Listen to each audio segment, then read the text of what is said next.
హిందూ ధర్మంలో ముక్కోటి దేవతలు ఉన్నా అందరికంటే ముందుగా మనం అడగ్గానే మన కోరికలు తీర్చే దేవుడు శివుడు.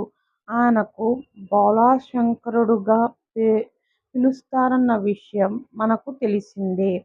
భోళాశంకరుడంటే పిలవగానే పలికే దేవుడు అని అర్థము.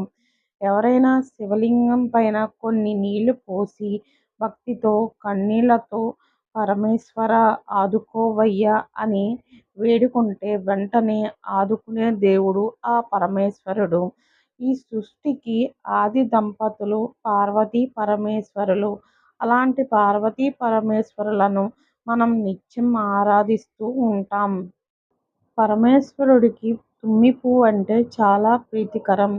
మారేడు పువ్వు కంటే తుమ్మి పువ్వు అంటే శివుడికి చాలా ఇష్టమని శివపురాణం మనకు చెబుతుంది. శివుడికి తుమ్మి పువ్వు అంటే ఎందుకు ఇష్టమనే దానిపై శివపురాణంలో ఒక కథ ఉంది. పూర్వం ఒక ఆటవికుడు అడవిలో వెళుతూ ఉంటాడు. అతనికి శివుడంటే భక్తి. మార్గమధ్యంలో చలి ఎక్కువగా ఉండటం వల్ల ఆగిపోతాడు. అక్కడ శివలింగం ఉంటుంది. శివలింగానికి నమస్కారం చేసుకొని ఒక చోట తలదాచుకొని తన దగ్గర ఉన్న సంచిని కప్పుకొని నిద్రపోతాడు.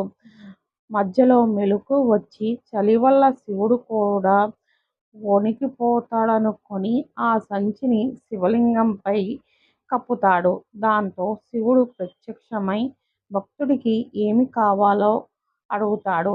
తన పాదాలు ఎప్పుడూ శివుడిపై ఉండాలని కోరుకుంటాడు. అంటే శివుడు పాదాలు తనపై ఉండాలని సరిగ్గా అడగకుండా తప్పుగా అడుగుతాడు.